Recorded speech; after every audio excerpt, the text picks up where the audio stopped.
नमस्कार दोस्तों, शुरू करती हूँ आज की कहानी। वृंदा गर्भ में शिशु का आना अगर कुदरत की कृपा है तो उसकी देखभाल करना माता पिता का परम कर्तव्य, समझी? अहिल्या देवी ने समझाते हुए अपनी बेटी वृंदा से कहा। वृंदा अपने उभरे हुए पेट को आंचल से ढकते हुए प्रति उत्तर में इतना ही कह पाई। दरअसल पेट के अंदर गर्भाशय के आसपास बड़ी आंत, छोटी आंत एवं किडनियाँ होती है। ऐसे में मानकर चलिए वे सभी आपस में पड़ोसियों की तरह रहते हैं एवं अपना सुख दुख बांटते हैं। गर्भ में पल रहा शिशु माँ बेटी की सारी बातें बड़े ध्यान से सुन रहा था। बड़ी आंत, दीदी, यह वृंदा कौन है?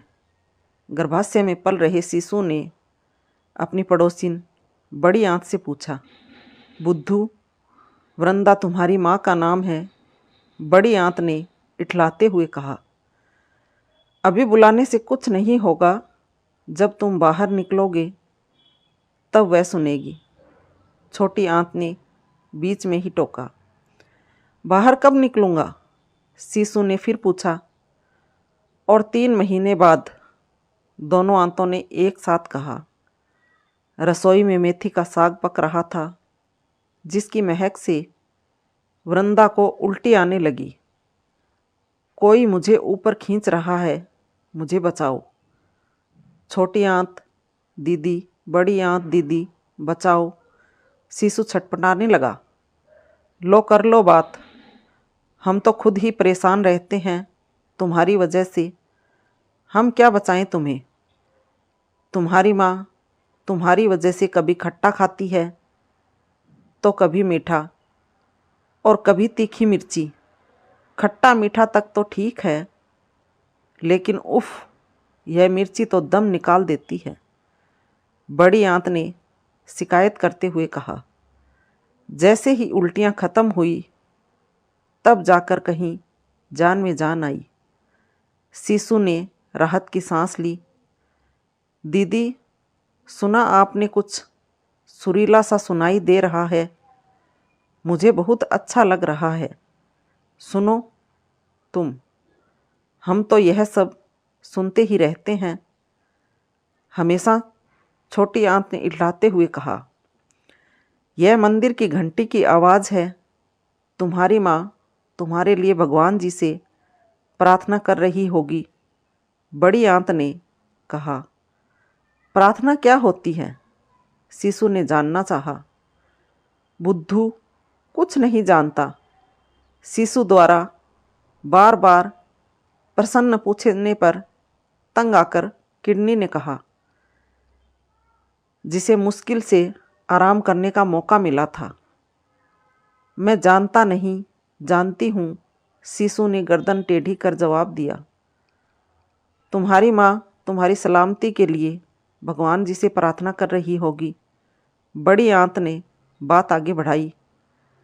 मैं तो सही से हूँ, मुझे क्या हुआ है? शिशु ने अंगड़ाई लेते हुए कहा। तभी वृंदा ने डॉक्टर द्वारा दी गई विटामिन की गोलियां खाई।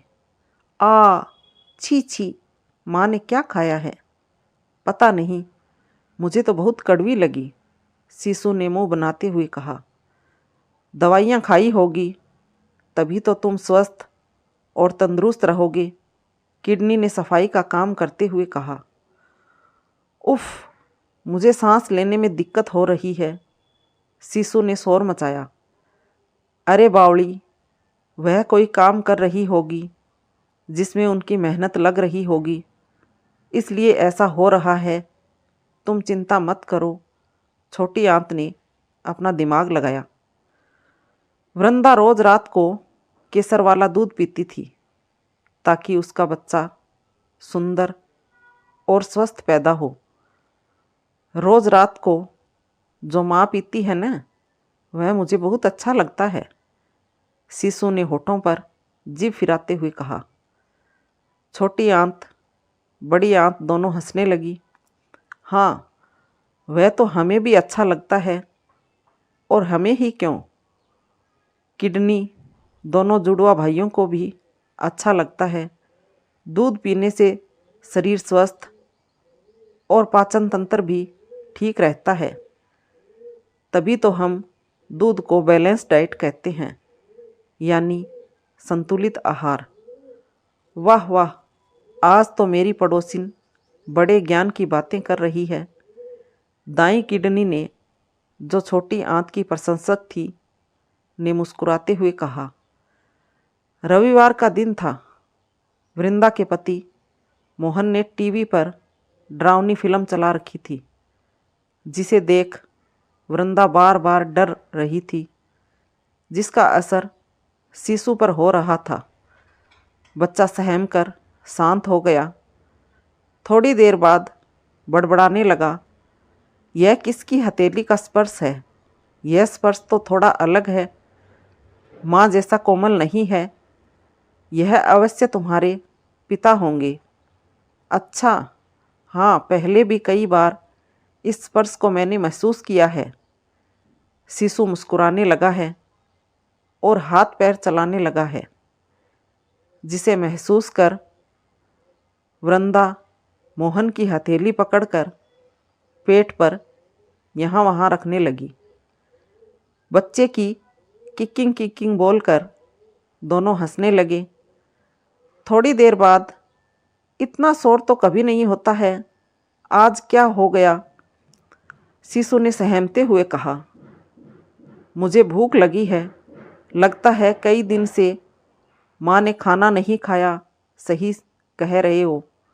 शायद तुम्हारी माँ किसी बात से दुखी है। यह दुख क्या होता है दीदी? दुख का मतलब अब इसे कैसे समझाऊं? छोटी आंत ने हैरान होते हुए कहा। देखो, जब तुम्हारी माँ कड़वी दवाई पीती है, तुम कैसा मुंह बना लेते हो, उदास हो जाते हो, वही दुख है। और जब तुम्हारी माँ मीठा दूध पीती है, तब तुम कितने खुश हो जाते हो, वही खुशी है। जब तुम बाहर निकलोगे तो और भी कई बातों का ज्ञान होगा। तुम्हें बड़ी आंत ने बखूबी मोर्चा संभाला। बाहर की दुनिया तो हमने कभी देखी नहीं। हम तो हमेशा ही इस कोठरी में बंद रहते हैं। लेकिन तुम तो नसीब वाले हो, तुम्हें बाहर जाने का मौका मिलेगा। हमें भूल मत जाना। दोनों किडनियों ने एक साथ कहा। नहीं भूलूंगा, शिशु ने आश्वासन दिया और सोने की कोशिश करने लगा। माँ, इतनी तेज क्यों चल रही हो? मैं गिर जाऊंगा। और तभी बाहर में, वृंदा, तुम्हें कई बार कहा है मुझे गंदे कपड़े पसंद नहीं। देखा, मेरे सारे कपड़े गंदे हैं। क्या पहनकर मैं ऑफिस जाऊं? बताओ, मोहन ने चिल्लाते हुए कहा। कल तबीयत थोड़ी ठीक नहीं लग रही थी, इसलिए नहीं धो पाई। लाइए, आज धो देती हूँ। बस, तुम्हें तो बहाना चाहिए। तुम औरतों को केवल बहाना चाहिए। बहाना काम से छुट्टी मिलने का, वरना 4 कपड़े धोने में क्या जाता है? बच्चा तो अभी पेट में है, तब तुम्हारे इतने नखरे हैं। बाहर आ जाए तो पता नहीं, मोहन ने गुस्से से लाल होते हुए कहा। वृंदा रोते रोते कपड़े उठाकर जाने लगी। बस, रहने दो, कहते हुए मोहन ने धक्का दे दिया। वृंदा लड़खड़ाकर गिर पड़ी। गिरते वक्त उसका पेट ड्रेसिंग टेबल के कोने से टकराया। जोर से चीख निकल गई और वृंदा बेहोश हो गई। वृंदा को इस हालत में देख मोहन का गुस्सा छूमंतर हो गया। गले में घीघी बंध गई। ओह सॉरी वृंदा, सॉरी। मैं भी कितना बेवकूफ़ हूँ, छोटी सी बात को इतना बड़ा कर दिया। मोहन बेहोश वृंदा को होश में लाने की कोशिश करते हुए बोला। माँ देखो, वृंदा को क्या हो गया? मोहन लगभग रोते हुए बोला। तब तक अंदर बच्ची निस्तब्ध हो चुकी थी। बड़ी दीदी देखो ना, इसमें कितनी देर से कुछ हलचल नहीं हुई। छोटी आंत ने परेशान होते हुए कहा।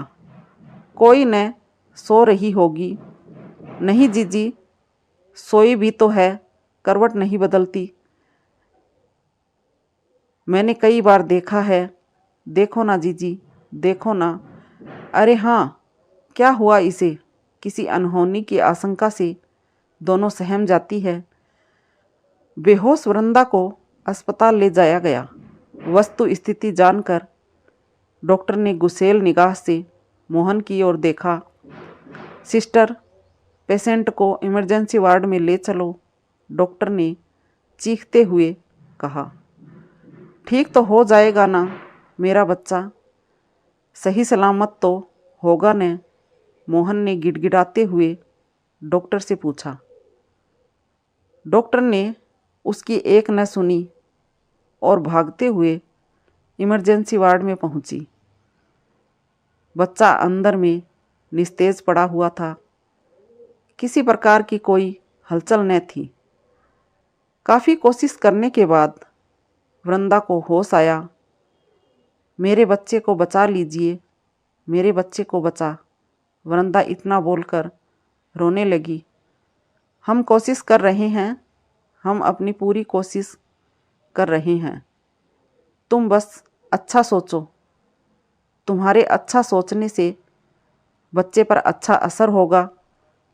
तुम्हारे पेट में चोट लगने की वजह से बच्चा अपनी जगह से अलग हो चुका है, इनफैक्ट उल्टा हो चुका है, डॉक्टर ने चिंता व्यक्त करते हुए कहा।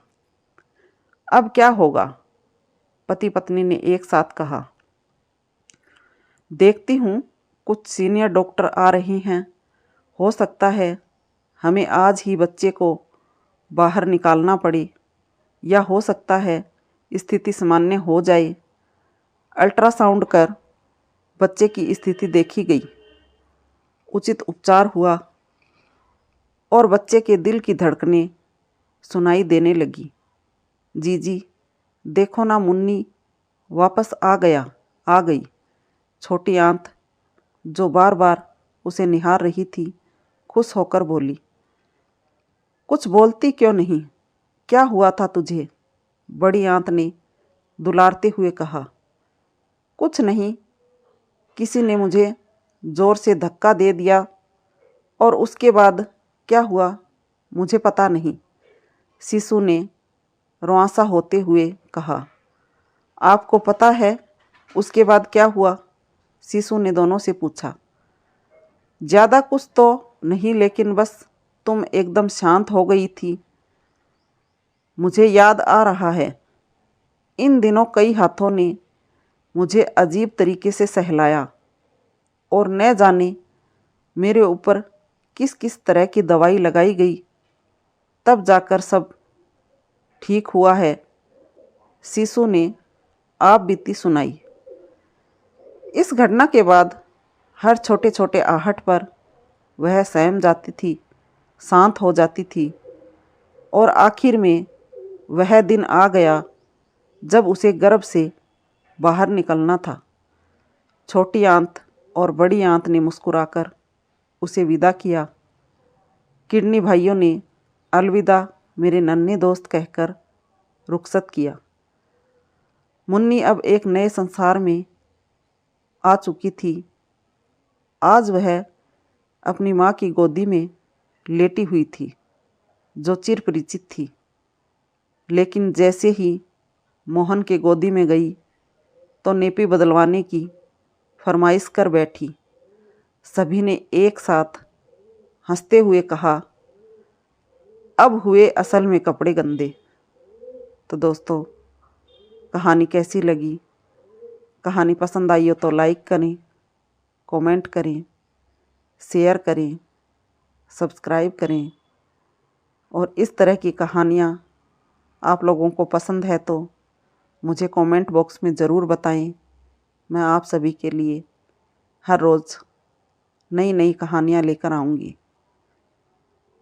तो thank you and thanks for watching my channel.